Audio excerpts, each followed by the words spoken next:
বিয়ের দিন ইহুদি মহিলাদের কেন চুল ফেলে দেয়া হয়? কেন ইহুদিরা বিলাপের দেয়ালে এসে বিলাপ করে? আর কেনই বা সেই বিলাপের দেয়ালটিকে মুসলমানরা হায়াতুল বোরাক বলে থাকে? আর রাসূলুল্লাহ সাল্লাল্লাহু আলাইহি ওয়াসাল্লাম মেরাজের রাত্রিতে সেই বিলাপের দেয়ালে কেন থেমেছিলেন? কেনই বা ইহুদিরা ঝুঁকে ঝুঁকে প্রার্থনা করে? মুসলিমরা জুমার নামাজ আদায় করে শুক্রবার, আর ইহুদিরা আদায় করে সাবাত। ইহুদিদের ধর্মবিশ্বাসের এইরকম আরও অজানা তথ্য জানতে এই ভিডিওটি শেষ পর্যন্ত দেখার অনুরোধ করছি। ইহুদি মেয়েদের বিয়ের দিন তাদের চুল ফেলে দেওয়া হয়। তারা মনে করে যে বিয়ের আগে যে চুল ছিল তো সবাই দেখেছে, তাই সব চুল ফেলে তারা নিজেদের পবিত্র করে ফেলে। তাদের বিধানে বিয়ের পর শুধুমাত্র চুল স্বামী দেখতে পায়। আরেকটি মজার বিষয় হলো, ইহুদিরা খুব দ্রুত হাঁটে, কারণ তারা মনে করে ইহুদিরা বাদে বাকি সবাই পাপী। পুরো পৃথিবীটাই পাপী, তাই পৃথিবীর সকল পাপী লোকদের থেকে দূরত্ব বজায় রাখতে তারা যখনই পৃথিবীর যে কোনো প্রান্তেই হাঁটুক না কেন, রাস্তায় তারা খুব দ্রুত হাঁটে, যাতে পাপীদের কাছ থেকে তাদের দূরত্ব বেড়ে যায়। ধর্মপ্রাণ অথরব ইহুদিরা কালো কাপড় ও টুপি পরে, কারণ তারা মনে করে যতদিন না তাদের পয়গম্বর ফেরত আসে এবং রাজত্ব কায়েম না হয়, ততদিন পর্যন্ত তারা শোক পালন করে কালো কাপড় পরবে। ইসরায়েলি দখলদার এদের কাছ থেকে কোনো ট্যাক্স নেয় না। তাদের কাজ শুধুমাত্র বাচ্চা জন্ম দেয়া ও ধার্মিক ইহুদিদের সংখ্যা বৃদ্ধি করা। যত বেশি সন্তানাদি হবে, তারা তত বেশি ভাতা পাবে। উইলিং ওয়াল বা বিলাপের দেয়াল নামে একটি স্থান আছে ইসরায়েলে, যেখানে সারা পৃথিবী থেকে ইহুদিরা আসে প্রার্থনা করার জন্য। প্রার্থনা করার পূর্বে একটি বিশেষ মগ দিয়ে তারা উজু করে, যে মগের দুইটি হ্যান্ডেল থাকে। এই দুই দিকে হাতলওয়ালা মগ দিয়ে 2 হাত 3 বার ধৌত করা হয়, আর এতেই তাদের অজু হয়ে যায়। এবং দেয়ালের সামনে সকল ইহুদিরা মাথা ঝুঁকিয়ে প্রার্থনা করে। এটাই হচ্ছে সেই উইলিং ওয়াল বা বিলাপের দেয়াল। ইহুদিরা 2 বেলা তাদের প্রার্থনা করে।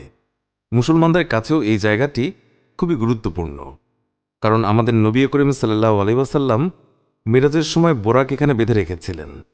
মুসলমানরা যেমন ছেলে এবং মেয়ে আলাদা নামাজ পড়ে, তাদের ক্ষেত্রেও ঠিক একই নিয়ম। ছেলেরা একদিকে আর মেয়েরা আরেকদিকে প্রার্থনা করে, যা একটি দেয়ালের সমন্বয়ে আলাদা করা হয়। ইহুদিদের পতাকায় একটি স্টার বা তারা দেখবেন আপনারা। এই তারার মানে হচ্ছে দাউদ আলাইহিসসালাম, অর্থাৎ তারা এটাকে স্টার অব ডেভিড বলে। এবং সেই তারার দুই পাশে নীল রঙের দুটি সরলরেখা দেখা যায়। এই দুটো দিয়ে নীলনদ এবং ফোরাত নদীর মাঝখানে তাদের দেশ গ্রেটার ইসরায়েলকে চিহ্নিত করেছে ইহুদিরা।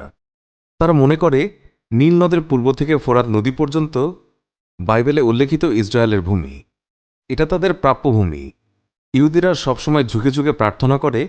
এইভাবে প্রার্থনা করার উদ্দেশ্য হচ্ছে, তারা মনে করে যে তাদের সারা শরীরে রক্ত সঞ্চালন হয় এবং তাদের প্রার্থনা সারা শরীরে বয়ে যায়। তারা দাড়ি না রেখে সচরাচর কানের 2 পাশের চুল বড় করে থাকে। মুসলমানদের যেমন লম্বা দাড়ি থাকে, ঠিক তেমনি তাদের 2 পাশের জুলফির চুল বড় থাকে।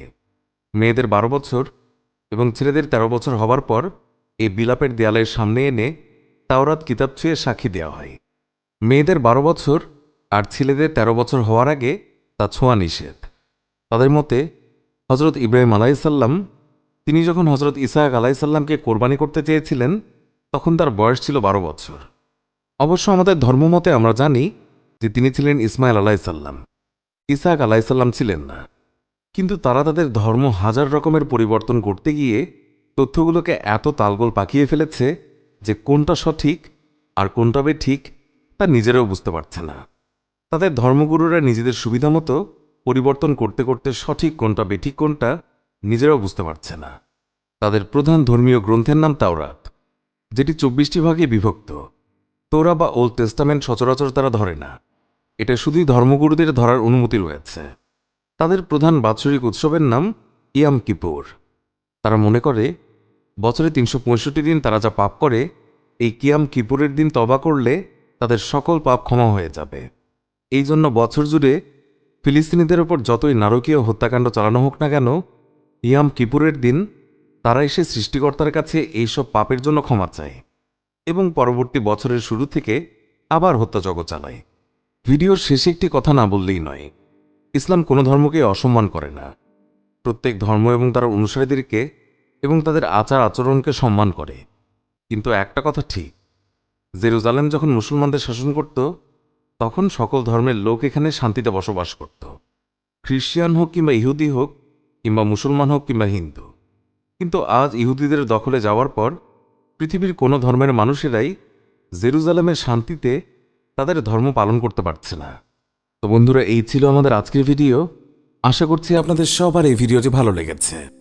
ভিডিওটি ভালো লাগলে লাইক, কমেন্ট এবং শেয়ার করুন। আর নিয়মিত আমাদের ভিডিও পেতে এক্ষুনি আমাদের চ্যানেলটি সাবস্ক্রাইব করে পাশে থাকা বেল আইকনটিও প্রেস করুন।